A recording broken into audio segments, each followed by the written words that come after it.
అండి. Welcome to Sudha family బ్లాగ్‌కి స్వాగతం అండి. ఈరోజు మా ఇంటికాడ నుంచి అయితే పార్సల్ వస్తుందండి. ఆ పార్సల్ ఏం తెచ్చారనేది, ఏం పంపించారనేది లాస్ట్‌లో చెప్తానండి. ఇప్పుడొచ్చేసి మార్నింగే రైసు అన్నీ పప్పు గట్ట అన్నీ వండేస్తున్నానండి. అందుకు త్వరగా అయితే వంట అయితే చేసేస్తున్నానండి. టిఫిన్ కూడా రెడీ చేయాలి. టిఫిన్ వచ్చేసి ఉప్మా చేద్దామని ఇంక క్యారెట్, ఉల్లిపాయలు అన్నీ కూడా ఫ్రిడ్జ్‌లోంచి అయితే తెచ్చానండి. ఓ పక్కన అన్నం పెట్టాను కదా! ఓ పక్కన ఇంకా అన్నం అయితే ఉడికొస్తుందండి. ఇంకా అది ఉడికేలాగా పక్కన ఆనియన్స్ అన్నీ కట్ చేసేసుకుందాము. త్వరగానే ఇంకా ఆనియన్స్ అన్నీ కట్ చేసి క్యారెట్ అన్నీ తెచ్చుకున్నాను. ఇలాగా అన్నీ కూడా తెచ్చుకున్నతే ఆనియన్స్ అలాగే క్యారెట్, పచ్చిమిర్చి అన్నీ కూడా ఉప్మాలోకి అలాగే పప్పులోకి తాలింపు అన్నీ కూడా తీసేసుకోవాలి కదండీ! ఇంకా అయన్నీ అయ్యేలాగా పక్కన ఈ పని చేసేసుకున్నానండి. ఇంకా అయి అయిపోయినప్పటికి పప్పు అది తాలింపు పెట్టేయచ్చు. క్యారెట్ అది కోసుకున్నాను అనుకున్న ఉప్మా కూడా తాలింపు పెట్టేయచ్చు కదా! జోషి అవి అని కూడా లేపేసి ఇద్దరిని కూడా బ్రష్ చేసేమన్నానండి. వాళ్ళిద్దరు కూడా బ్రష్ చేసేస్తున్నారు పక్కన. బ్రష్ చేసేసి ఇంక స్నానం కూడా అలాగే చేసేస్తారండి. వేడి నీళ్ళు కూడా పెట్టేసాను. మా హస్బెండ్ ఉన్నారు కదా! ఆయన ఓ పక్కన రెడీ అవుతున్నారు. పిల్లలిద్దరూ ఓ పక్కన రెడీ అయిపోతున్నారు. ఎందుకు 7:40 కల్లా బస్సు దగ్గర అయితే ఉండాలండి. అందుకు త్వరగా ఆయన కూడా రెడీ అయిపోతున్నారు. పిల్లలు కూడా ఇంకా తినేసి జట్లు వేసుకున్నప్పటికీ ఆ టైం ఎలాగవుతుంది కదా! ఆయనైతే వెళ్ళిపోతారు. స్కూల్కి అయితే నేనే తీసుకెళ్తానండి. ఇంకా త్వరగా అన్నీ అయితే చేసేస్తున్నాను. పక్కన పప్పు కూడా ఉడిపోయింది. ఉప్మాకు కూడా బాండి అయితే పెట్టేశాను. ఇలా అయితే ఉప్మాకు కావాల్సినవి అన్నీ కూడా రెడీ చేసేసుకున్నా కదా! పప్పు కూడా ఉడిపోయిందండి. ఆ స్టీమ్ పోయిన తర్వాత పప్పు గుట్టేట్టుగానే పప్పు నలిపేసుకుని పక్క అయితే పెట్టేసుకున్నాను. ఇలా అయితే అన్నం కూడా ఉడికిపోయిందండి. ఇంకా అన్నం అయితే వాచ్ చేసుకుంటున్నాను. అన్నం వాచ్ చేసిన తర్వాత అయితే ఉప్మా అయితే తాలింపు పెట్టాలి కదండీ! టైం అయిపోతుంది అప్పటికి. ఇంకా టిఫిన్ చేసేస్తే వెళ్ళిపోతారు. ఇంక ఉప్మా ఓ పక్కన పెట్టేసుకుని పప్పు కూడా కొంచెం మగ్గితే సరిపోతుంది. అందుకు ఇంక పక్క స్టవ్ మీద అలా ఖాళీ అయిపోయింది కదా అని ఇంకా పప్పు అయితే దాని మీద పెట్టేసుకుంటున్నాను. పప్పులోకి ఏ వేసిన అన్నీ కూడా వేసేసుకున్నాను. ఉప్పు, కారం, పసుపు అన్నీ వేసేసుకున్నతో కొంచెం మగ్గనిస్తే సరిపోతుంది. ఇలా మగ్గేసిన తర్వాత అయితే ఇప్పుడు ఉప్మా అయితే తాలింపు పెట్టేస్తున్నానండి. ఇలాగైతే ఉప్మా అయితే తాలింపు పెట్టేసాను. పోపు అనేసి ఉల్లిపాయ ముక్కలు అన్నీ వేసాను. పచ్చిమిర్చి అన్నీ వేసేసాను. పచ్చిమిర్చి అన్నీ కూడా ఫ్రై అయిపోయినాయి కదా! ఫ్రై అయిపోయిన తర్వాత పక్కన వేడి నీళ్ళు అయితే పెట్టేసుకున్నానండి. ఆ వేడి నీళ్ళు అయితే వేసేసుకున్నాను. వేసేసుకున్న వల్ల త్వరగా అయితే మరిగిపోతుంది. అందులో కొంచెం ఉప్పు వేసేసుకుని దాంట్లోకి వేడి నీళ్ళే కదా వేసుకున్నానండి. అందుకు త్వరగా మరిగిపోతుంది. ఆ మరిగిపోయినప్పుడే అందులోకి ఉప్మా రవ్వ అయితే వేసేసుకుంటున్నాను. వేసేసుకుని కలిపేసుకోవాలి. కలిపేసిన తర్వాత దాన్ని లో ఫ్లేమ్లో పెట్టుకుని మూత పెట్టుకుని కుక్ చేసుకోవాలండి. రవ్వ అయితే ఉడికిపోతుంది. ఓ పక్కన ఇంకా అది అవిలాగా పక్కన పప్పు తాలింపు కూడా పెట్టేసుకున్నాను. పప్పు తాలింపు పెట్టేసుకుని ఒక 10 నిమిషాలు మగ్గించుకుని ఇంకా స్టవ్ అయితే ఆఫ్ చేసేసుకున్నానండి. పక్కన ఉప్మా కూడా ఆల్మోస్ట్ అయిపోయిందండి. అది కూడా ఆఫ్ చేసేసుకున్నాను. ఇలాగా ఒకసారి ఏమేమి వండానని చూపిస్తున్నాను మీకు ఇప్పుడు. ఉప్మా అయితే రెడీ అయిపోయిందండి. పప్పు కూడా రెడీ అయిపోయింది. అన్నం కూడా రెడీ చేసేసుకుని మూత తీసేసి పెట్టేసుకున్నానండి. ఇంకా పిల్లల స్నాక్స్కి ఎప్పుడు బిస్కెట్లు, ఆ మిక్చర్లు లేదంటే చాక్లెట్లు అయిపోతుంది. అంత హెల్దీ కాదు కదండి. అందుకు ఇప్పుడైతే నేను శనగలు అయితే నానబెట్టుకున్నాను నైట్. ఇంకా శనగలు పెడదాము, ఫ్రై అయినా పెడదాము లేదంటే ఉడకబెట్టి పెడితే ఇంకా మంచిది కదండి ఫ్రై చేసి కన్నా. అందుకు ఇంకా ఉడకబెట్టేసి ఫ్రై చేయకుండా అలాగే స్నాక్స్ కింద పెట్టేద్దామని ఇంకా ఉడకబెట్టుకుంటున్నాను. ఉప్మా అయిపోయింది కాబట్టి అది పక్క పెట్టేసుకుంటున్నాను. పక్క పెట్టేసుకున్న ఆ స్టవ్ మీదే ఇది పెట్టేసుకుంటున్నానండి. పెట్టేసుకుని ఒక 2 విజిల్లు లేదంటే 3 విజిల్లన్నా ఉప్పు వేసేసుకుని మనం ఉడకబెట్టుకుంటే టేస్ట్ చాలా బాగుంటుంది. పిల్లలు కూడా ఇష్టంగా తింటారు కదా! అందుకైతే ఇలా శనగలు పెట్టుకుంటున్నానండి. ఇంకా అన్నీ ఆల్మోస్ట్ అయిపోయింది. ఇంకా పక్కన స్టవ్ మీద శనగలు పెట్టుకున్నాం కదండి! అవి కూడా విజిల్స్ వచ్చేస్తున్నాయి. ఇంకా 2, 3 విజిల్స్ వచ్చేసినాయి.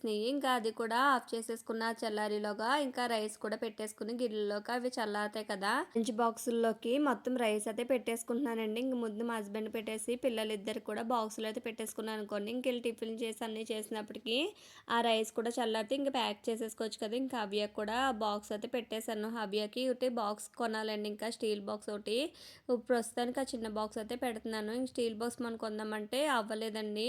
ఏంటంటే వాళ్ళు ఉన్నాయి కానీ ఇవ్వననేసారు. రేట్ అయితే సరిగ్గా లేదని. ఇంకా వేరే బాక్స్ ఏదో తీసుకోవాలి. ఇంకా డబ్బాలోకి అయితే పప్పు వేసేసుకుంటున్నాను. అందరి డబ్బాలోకి పప్పు వేసేసి అయితే పెట్టేస్తున్నానండి. ఇంకా జోషి ఇంకా హవ్య చూడాలి ఇవాళ ఎలా తింటదనేది. ఇంక ఫస్ట్ టైం రైస్, పప్పు అలా పెట్టేది. తింటుందో లేదో కలిపిస్తారో లేదో తెలీదు. ఇంకా పప్పు ఎలాగ వండాను కదండి. ఇంకా పిల్లలిద్దరికి అయితే ఇంకా ఇద్దరు బాక్సులోకి అయితే పప్పులోకి నెయ్యి అయితే వేస్తున్నానండి. ఇలా నెయ్యి వేసి తింటే టేస్ట్ బాగుంటుంది కదా! పిల్లలకి కూడా మంచిది కాబట్టి అని కొంచెం ఎక్కువ వేసి పెడుతున్నాను. పిల్లలు కూడా ఇష్టంగానే తింటారు కదా! బాక్సుల్లోకి క్యారేజ్ అయితే సర్దేశాను కదండి. ఇంకా అవి చల్లారుతాయి. ఇంకా మా హస్బెండ్కి అయితే ప్లేట్లోనే ఉప్మా వేసి అయితే ఇచ్చేస్తున్నాను. ఇంకా అందులోకి చట్నీ అయితే ఉందండి ఫ్రిడ్జ్లోని. ఇంకా ఆ చట్నీ తీసుకున్నైతే ఆ చట్నీ అయితే కొంచెం గట్టిగా ఉందండి. అందులో కొంచెం వాటర్ వేసి కలిపేసి అయితే మా హస్బెండ్ ప్లేట్లో ప్లేట్లో వేసేసి ఇలా అయితే ఉప్మా అయితే ఇచ్చేసానండి. ఇచ్చేస్తే ఆ పక్కన మా హస్బెండ్ అయితే టిఫిన్ తినేస్తున్నారు. టిఫిన్ తినేసాక అయితే క్యారేజ్ అంతా సర్దేశాను కదా, ఇంకా హవ్య ఓ పక్కన వాళ్ళ డాడీతో ఆటలు ఆడుతూనే ఉందండి, ఇంకా వెళ్ళిపోతున్నారని. ఇప్పుడు డ్యూటీ టైం వచ్చేసి ఈవినింగ్ అయితే వెళ్తారు కదా, 1:30కి అలాగ వెళ్తారు. ఇప్పుడు వచ్చేసి మార్నింగ్ 7:30, 7:40 కల్లా వెళ్ళిపోతారు కదా, అందుకు కొంచెం ఇవాళ వాళ్ళు కొత్తగా ఉంది, అందుకు వాళ్ళ డాడీ కూడా తిడుతూనే ఉంది హవ్య. ఇంకా పక్కన టిఫిన్ చేస్తున్నారు కదండి, ఇంకా కంగారు పెట్టేస్తే టైం అయిపోతుందని ఇంకా నేను ఆయన బాక్స్ అయితే సర్దేస్తున్నాను. దాంట్లోకి కొంచెం పచ్చడి అయితే వేస్తున్నానండి, తినడానికి బాగుంటుంది కదా అని వేస్తున్నాను. అలాగే నేను పచ్చడి వేయడం చూసి హవ్యత వచ్చి నా దాంట్లో కూడా పచ్చడి నేనైతే తింటాను అని అంటుంది. అందుకు కొంచెం సైడ్లో అయితే కొంచెం వేసానండి, తింటుందో లేదో వచ్చాక చూడాలి, తింటుందో తినలేదో అనేది. ఇవాళ పప్పు పెట్టాను కదా, ఆ పప్పు వేసుకుని తింటుందో లేదంటే ఆయమ్మ కలిపిస్తుంది ఏటో కూడా చూడాలండి. ఇవాళ పెట్టాను, లేదంటే ఇప్పుడు ఫ్రైడ్ రైస్లు, పులిహార, లేదంటే టిఫిన్స్ అనేది పెడుతున్నాను. అదే అలవాటు అయిపోద్ది, ఇంక ఇది అలవాటు అవుదని ఇంక ఇవాళ అయితే రైస్ అయితే పెట్టాను. జోష్ అయితే తింటుంది, తినకపోయినా దానికైతే ఒక ఐడియా ఉంటుంది కదండి. అవి వచ్చేసి ఫస్ట్ టైం కదా వెళ్ళడం, ఇంకా రైస్ కూడా అలాగే పప్పు అన్ని పెట్టుకెళ్ళడం ఫస్ట్ అండి, చూడాలి తింటుందో లేదనేది. ఇలా అయితే మా హస్బెండ్ అయితే క్యారేజ్ సర్దేశాను. ఇలా అయితే మా హస్బెండ్ కూడా ఉడకబెట్టాను కదండి శనగలు, అయితే శనగలు కూడా బాక్స్ అయితే పెట్టేసి ఆయన కూడా సర్దేశాను. ఇలాగే పిల్లలిద్దరు కూడా బాక్సులు పెడుతున్నానండి. ఇలా పెట్టడం వల్ల మంచి హెల్దీ ఫుడ్డే కాకుండా టేస్ట్ కూడా బాగుంటుంది. ఇలా అయితే పిల్లలకి కూడా స్నాక్స్ సర్దేశాను, తర్వాత అయితే పెడతానండి. ఇంకా వాళ్ళకైతే పక్కన పెట్టేసి మా హస్బెండ్ అయితే టిఫిన్ అయితే చేసేసారు. హస్బెండ్ క్యారేజ్ సర్దేశాను కదండి, ఇంకే టెన్షన్ లేదు. ఇంకా పిల్లలకి ఇంకా టిఫిన్ తినిపించేద్దాము, వాళ్ళు కూడా రెడీ అయిపోయారు. అందుకే ఇంకా టిఫిన్ అయితే వేసేసుకున్న ప్లేట్లో వేసేస్తే ఇంక ఇద్దరికి తినిపించేద్దాం ఒకసారి, ఇంకా టైం అయిపోతుంది, వాళ్ళకి ఇస్తే పని అవ్వదని ఇంకా నేనే తినిపించేస్తున్నానండి. ఇంకా వాళ్ళు కూడా చట్నీ వేసుకుని హాల్లోకి అయితే టిఫిన్ అట్టుకెళ్ళినప్పటికీ మా జోష్ అనేది ఒక క్వశ్చన్ వేసిందండి.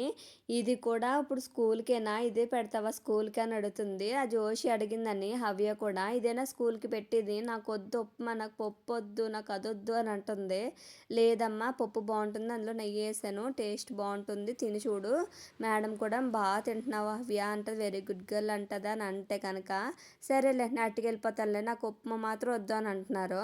బలవంతంగా తినిపించాలండి ఉప్మాలు అన్నప్పటికీ. వాళ్ళ డాడీని చూడండి ఎలా గుద్దుతుందో, అటు ఇటు తిరుగుతూనే ఉంటుంది. అలా వెనకాల నేను తిరగాలి, లేదంటే జోషి హవ్య అని అరవాలి. లేకపోతే టిఫిన్ అంతా కంప్లీట్ చేసేసారు, ఎలాగోలా తినిపించేసాను. మా హస్బెండ్ కూడా డ్యూటీ అయిపోయిందని ఆయన అయితే బొట్టు పెట్టుకోలేదండి, బొట్టు అయితే పెట్టేసి క్యారేజ్ అన్నీ కూడా పెట్టేశాను కదండి. క్యారేజ్ పెట్టుకుని అయితే ఆయన అయితే వెళ్ళిపోతున్నారు. ఆయనకైతే ఎదురు వచ్చేసి ఆయన అయితే డ్యూటీకి అయితే పంపేసిన తర్వాత అయితే ఇంకా పిల్లలకు కూడా టైం అయిపోతుంది కదా, అప్పటికి 8 అయిపోతుందండి. ఇంకా బాక్సులు కూడా అన్నీ ప్యాక్ చేసేస్తున్నాను, జోషి బాక్స్ అలాగే హవ్యకి స్నాక్స్ అన్నీ కూడా పెట్టేశాను.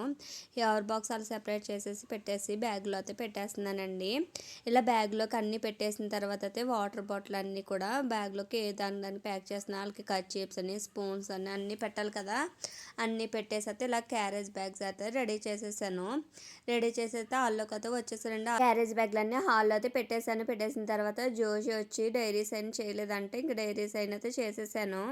చేసేసిస్తే వాళ్ళిద్దరు కూడా ప్యాక్ చేసుకున్నారండి. హవ్య బుక్స్ మాత్రం సర్దలేదు, అందులో ఏ ఐటమ్ అనేది పెట్టిన స్లేటు, సెట్ పెన్సిల్స్ అనేది ఏది లేవు, అన్నీ కూడా మళ్ళీ పెట్టాలి. సైడ్ పెన్సిల్ తేడానికి అయితే వెళ్ళానండి, సైడ్ పెన్సిల్ అన్నీ పెట్టేసి బ్యాగ్ అయితే సర్దేశాను.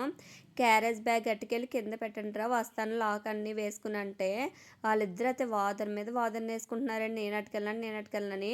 జోషి చూడండి దాని బ్యాగ్ అది అట్టుకుని వెళ్ళిపోయింది, లంచ్ బ్యాగ్ కూడా అట్టుకెళ్ళదు. ఇంకా నేనైతే హవ్య బ్యాగ్ హవ్యని పెట్టుకోమంటే హవ్య పెట్టుకుని వచ్చింది. ఆ కిందకి వెళ్ళాక ఇంకా 2 బ్యాగులు ఇచ్చేసారు. హవ్య బ్యాగ్ మాత్రం హవ్యనే తగిలించుకుని వస్తుందండి, అంటే ఒక సైడ్ ఉంది కదా, బరువు ఏముంది కదా అని ఇంకా హవ్య బ్యాగ్ హవ్యనే పట్టుకుని వస్తుంది.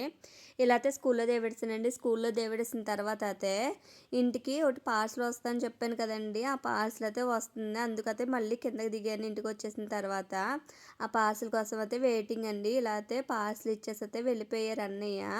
ఇలా ఇచ్చేసిన తర్వాత అయితే ఆ బ్యాగ్ కట్టుకుని పైకి వచ్చానండి. ఏం పంపిస్తారనేది మీకు చూపిస్తాను కదండి, ఇప్పుడు ఓపెన్ చేసి అయితే చూపిస్తాను మీకు. చూస్తున్నారు కదా, ఇలాగైతే థ్రెడ్స్ వేసి అయితే కట్టేశారండి. మొత్తం అదేంటంటే పురుకోస్ అంటారు కదా, పురుకోస్ వేసి అయితే కట్టేశారు, పైన కట్టారు.